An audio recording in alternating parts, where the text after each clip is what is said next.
Welcome back to the Unraveled podcast. My name is Nina. And my name's Alina.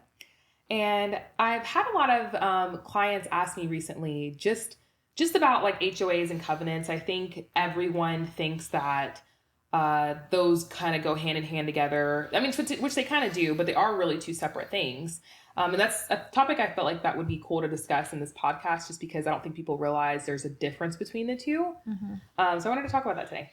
Yeah. I first wanted to speak to the audience and just kind of explain the difference between an HOA and covenants. So basically, HOA stands for Homeowners Association. That basically means homeowners came together. Homeowners for a community would come together, create an association, basically determining standards for that community. And that could be anything such as having your trash can pulled back in by Fridays, or having the grass cut. What are some other examples? Sometimes if there's new construction being built, minimum square footage might be required, Covenants. certain amount of brick. That's sorry, we're doing HOAs.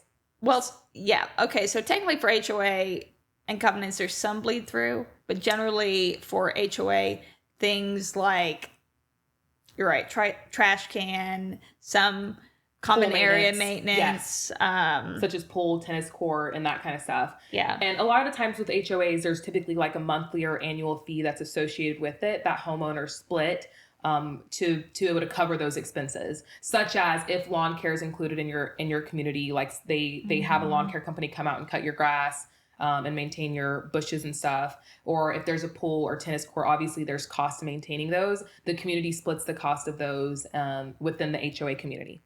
And anything else you want to add to HOAs, explaining how HOAs work? I would say depending on, if it's single family home or townhomes, condos, there is shared expenses for things such as exterior siding, roofs. It really just depends on each scenario. That's a really good point. Yeah. And because they're attached, that's why they're shared expenses. Obviously, if you're in a condo or a townhome, you can't just go and repair your portion of the roof, which is why the HOA would kind of manage the funds to repair the entire roof or all the siding or all those common area spaces that are connected within those townhomes or condos to get repaired. Most HOAs wouldn't cover the interior maintenance or anything interior for an attached unit, such as a condo or a townhome, but they would cover like exterior stuff that's shared and connected amongst other units. Mm-hmm. Yeah, that's usually a HOA insurance policy, and so owners of those units would need to have interior policies only, so from wall to the inside. Yes, yeah, great point.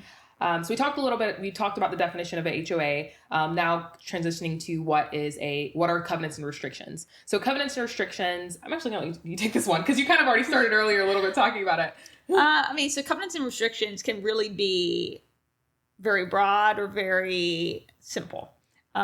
So it could be as detailed as only certain types of house can be built, certain styles, certain types of siding, certain types of brick or stone, what percentage of the house needs to be covered in those things, what colors are allowed to be used, the types of doors, windows, whether you can have livestock. So there's a zoning, but then also even if the zoning allows for chickens, the HOA's covenants may not. Correct. If you're allowed to have rentals, if you're allowed to have short-term, long-term, how many vehicles can be parked.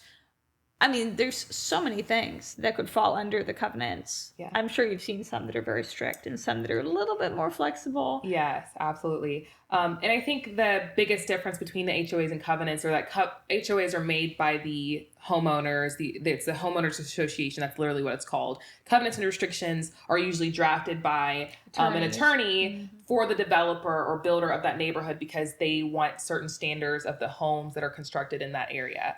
So I would say that's probably the most important. Yeah. In fact, I had a client that just recently, a few months back, purchased a piece of land that was trying to, so there's a subdivision that is still under development. No houses had been built yet. So it was really just pieces of land. And outside of the subdivision was another piece of land that they were trying to include in that subdivision and include them in the covenants, but they were not going to receive any benefit from those covenants. So they basically petitioned that they didn't want to pay those HOA fees, and they didn't want to be included because they're not going to receive any of the benefits of the common area spaces or amenities or things like that. And they were able to opt out of it. Correct. Okay. It's funny you say that because I showed a house up in like Jasper or something a few weeks ago, and there was a community that was that clearly had covenants and restrictions and HOAs. And the house that I specifically went to go look at did not have HOAs. And I was like, that's so strange. I've never heard of a few houses in a community being able to opt out of the HOAs, but I guess the same situation occurred that your client dealt with. Yeah. And one common thing that I get asked all the time, or people or buyers assume, is that just because a neighborhood has covenants and restrictions, it has HOAs, which is absolutely not correct at all. Yeah. I feel like almost every neighborhood has covenants and restrictions, yeah, but not every neighborhood has HOAs. Every HOA neighborhood pretty much has covenants and restrictions, but it's not vice versa. Yeah. Because again, the HOAs are basically rules, and the covenants and restrictions are restrictions on basically what you can build and what you can do to the property there. And there's some, variance to this, but usually an HOA can be formed and dissolved after the fact. Because you'll see subdivisions come in that are sometimes multiple phases, phase 1, phase 2, and there might be different rules depending on the phases. There's a house I have listed right now to where there is an annual $100 HOA fee that you can opt out of or choose to be involved with. So yeah, then we're talking about voluntary, or is it voluntary, involuntary? Correct. Yes. Yeah. Yeah. And those are kind of cool. Like, I know there's a few neighborhoods in Athens on the east side that are older neighborhoods where they have pools. I think that's Green Acres and Cedar Creek. Both of those neighborhoods are involuntary. Yeah. Voluntary. Which means that you are opting in to, you have the option to use the amenities if you want to, you just pay a separate fee. Versus majority of HOAs though are involuntary where you have to pay in. Yeah. So, I mean, it's really an interesting topic. I think it's something that more people should have education on, realtors, consumers. Agreed. Because it's not the same. And also, it does affect your property. Whether you're buying in a community with very restrictive covenants or, a costly HOA, you want to know, what are you paying for? What does your future look like? Are there going to be things that need to be repaired that you're going to be required to pay for? When it comes to selling the property down the road, are these units warrantable? Or can you only take a cash offer? There's a lot of things. It's a whole other episode right there. Warrantable and non-warrantable condos. But, little things like that to where, hey, you might be buying a property unknowingly, you're going to be paying a special assessment for the next 10 years. It's something that you just need to think about. Right. No, and that's one of the downsides, of course, to, an HOA. I think covenants generally, when it comes to a resale, so if someone's buying into a community with covenants, you just have to keep in mind you won't be able to make certain changes or there's certain regulations. And normally it's for the well-being and the values of the neighborhood. Yeah. So I would say covenants are a bit easier when it comes to buying into a neighborhood. Sure. And it's interesting because you can literally drive through a neighborhood and tell if there are HOAs or no HOAs. Oh, yeah. Because of the standard of how the properties are maintained. If there's no HOAs, which means that there's also nobody enforcing anything. Correct. Then most of the people's lawns may have junk in them. The grass could be all grown up. Versus a community that has HOAs, the lawns are probably all perfectly manicured because either the HOA is covering that or they're requiring the homeowners to maintain their lawns. And I've noticed HOAs are more prominent and more restrictive in metropolitan areas like Atlanta or Gwinnett. But here in Athens, they're common, but not as common as those areas, and they're not as restrictive. And I know in Atlanta, I've heard some people say that they couldn't have their grass above a certain level, and I'm like, that's ridiculous. But that's more common in those metro areas. Yeah, I mean, some other things, like I have a rental property that is in a community with an HOA, and one of the things in the bylaws is that you can't just grow vegetables outside. And so, one of the tenants started growing pumpkins and for their kids' school project, which that's awesome. I'm all for kids learning how to grow vegetables and do all that. But, in a very short period of time, all of a sudden you know how pumpkins grow. It's just like, they're everywhere. Yes, just like watermelon. And as unfortunate as it is, I had to let the property manager know, hey, we can't do that because, you know, the rest of the community, we're all respecting those rules and regulations for the beauty of the neighborhood. Correct. You know, so things like that. Some downsides, I guess, would be there is some level of control with what you can and cannot do with your property. Yes. So if someone's buying into that neighborhood, don't be mad later that you can't paint your door hot pink. You could have never painted your door hot pink. You know, you will be fined. This is true. You know, so it's kind of humorous. But just pick a neighborhood that, you know, if you really want that freedom to do what you want, if you want chickens, if you want a hot pink door, if you want to live in the country, then you should probably avoid. Yep. And you're 100% right. I think I have some clients that are specifically like, I do not want to live in a neighborhood with an HOA because they don't want to feel like they're restricted to do whatever they can't. They don't want to feel like they're restricted to do certain things on their property. Correct. They have that like Southern mindset where it's like, this is my land. I bought it. You are not going to tell me what to do with it, which is understandable. Everybody has their own preferences. Correct. Me, on the other hand, like I love the idea of having an HOA. I don't have to cut my grass, at least in the front yard. I don't have to maintain any of bushes. I don't have to, I can drive through my neighborhood and everyone's houses look the same. It's nice and clean. It's organized. You know, the neighborhood's maintained. Yeah. Whereas on the other hand, I would probably drive me crazy if I lived in a neighborhood that wasn't like that. Like, it really just depends on your preferences. Yeah. And that can easily change later on down the road. But like, if you know what you want when you're looking for a home, that is something that I feel like is important to consider if you're willing to live in a community with a HOA or not. Because like I said, the last thing you want to do is go buy a house and then be like, oh, and then you put chickens in your backyard and find out you can't have chickens because you didn't do your research to realize that there's HOAs there and your neighbors are going to snitch on you if you have chickens. Oh, yeah. I didn't have chickens particularly, but I did have renters. And that wasn't allowed. Yeah. And I did have some neighbors that snitched on me. Yeah. So, that's another signed up for it. That's another downside. Okay. Let's just be honest. Neighbors are nosy. The likelihood that you're going to get, an individual that enjoys the process of keeping everyone in line, shall we say, is high. Very, very high. Very high. Especially in a neighborhood like me where nobody works and everyone's retired and they have too much time on their hands. So all they have time to do is see what I'm doing. And this is just so funny. My neighbors are so close. I literally, when I get home from work, I can literally get out of my car and my neighbor's up on his porch. Hey, how are you? How was work? I'm like, I haven't even gotten into my door yet. I'm not even ready to say hello to anyone. Don't talk to me. But I need a cocktail first. Yeah, but I'm just saying, like, that's how much everyone is in everyone's business. Yeah. Like, so on the one hand, the neighborhood is beautiful. It's clean. It's kept up. Everything's awesome. But then you will have to deal with nosy neighbors. Yeah. The nosy neighbors, someone who's keeping tabs on you. The president of the HOA wants to make sure, you see these tropes where the president of the HOA is in the lawn, with the measuring tape, measuring your grass. And it's so legit. Yeah. So legit. Yeah. They have nothing else to do.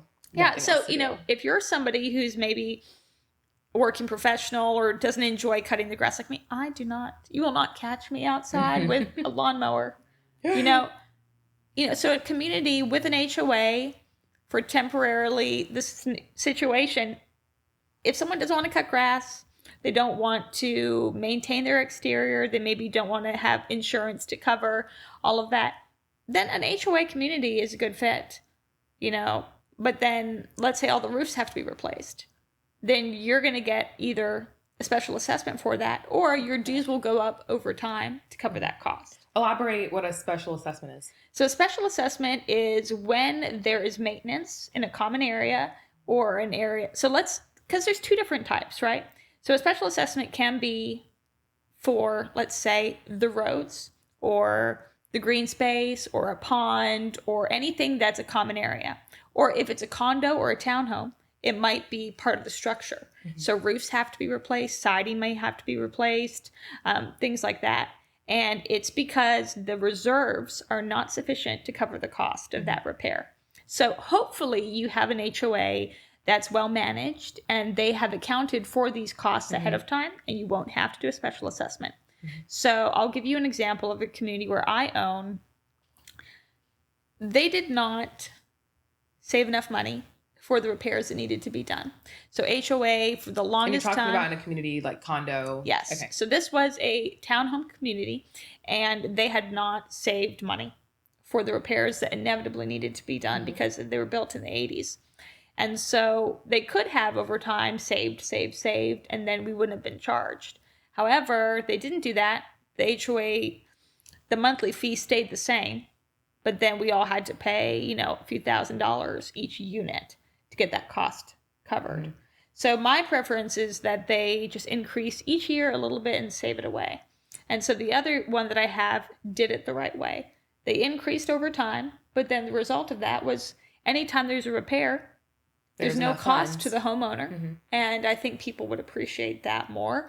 But it's really just, hey, if something happens and it needs to be repaired. Now, let's say there's a tree falls on a unit and there's a repair that's not accounted for.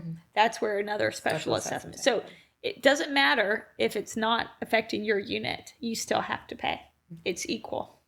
That's a really good explanation. And then another thing I would mention as well is that those fees can change. Oh, yeah. I mean, they can go up monthly. I'm sorry, usually they change annually. They can go up a little bit, like mine change annually just because the cost of things went up, such as landscaping and other services. So ours did go up a little bit, a few dollars.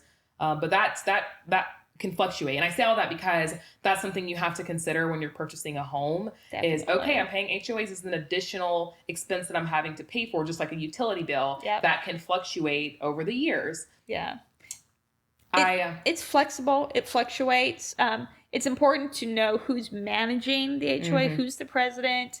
And that they're properly managing it, because then you could have situations like you mentioned earlier where it's improperly managed and it costs you as a homeowner more money. And my recommendation is, if you're considering a neighborhood that has an HOA, or you're already living in a neighborhood with an HOA, get involved. Get on the board. Be part of the decision-making process, because worst case scenario, you're at least kept up to date. But best case scenario, you can help affect the changes and decisions that are made through the community. Absolutely. There was, and I don't know all the details very well. I just remember, was it a hurricane or something that happened in Florida a few years ago?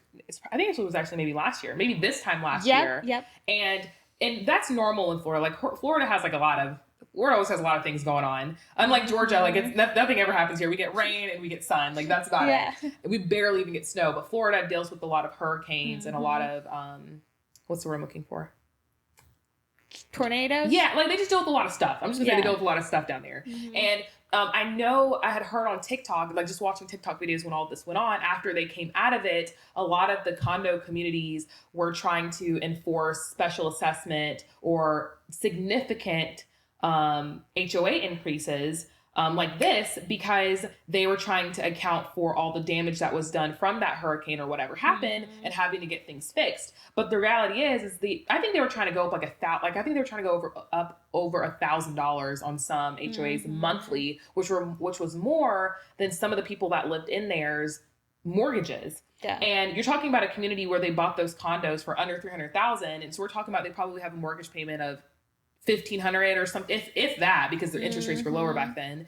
And now they're having to pay almost over $1,000 in HOAs, which is almost equivalent, if not more, to their mortgage. That's unaffordable. And the TikTok I was watching, the girl was profusely crying because she was like, I can't afford that. I'm going to have to sell my condo and I would never be able to buy anything else like this again, because the market's, so much more expensive than it was then, because I can't afford to live here because the HOAs are going up this high. Eventually their community ended up working it out where that did not happen. Yeah. But crazy. But you know why it's because they got involved.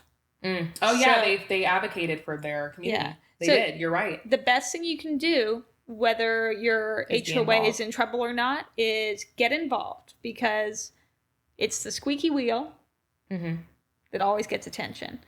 So if a few homeowners get together, if you don't like what's going on, if something needs to be repaired, just get involved. People love to complain, but just get involved. That way you won't run into a scenario where all of a sudden your HOA fee goes from, $200 a month to $1,500 a month, because that really can affect someone's bottom line. That's true. So wrapping up this conversation, when it comes to, if someone wants to choose between a community with just general covenants versus an HOA, what would they want to look at specifically? I think it just depends on their personal needs, honestly. Because I think every neighbor, I have never seen a neighborhood that does not have covenants restrictions. Personally, I just have never seen it. It exists because all developers usually put them in when they're building. Mm-hmm. So I think you're going to deal with that regardless. In terms of how restrictive it's going to be or not, like it's just going to depend on the community and really the area. Mm-hmm. If you are not interested in paying monthly fees or someone telling you cannot park in your grass or you have to have your grass at a certain inch level, then HOAs are not for you. Like in the short run, HOAs are not for you. If you don't like to be told what to do. Yeah, HOAs are not for you.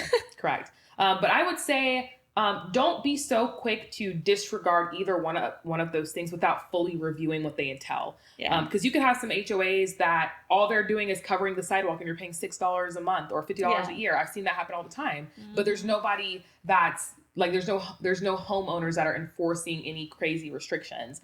So don't be so like quick to say I don't want an HOA. Correct. Until you fully reviewed to see what it entails. And this goes back to what we have said time and time again.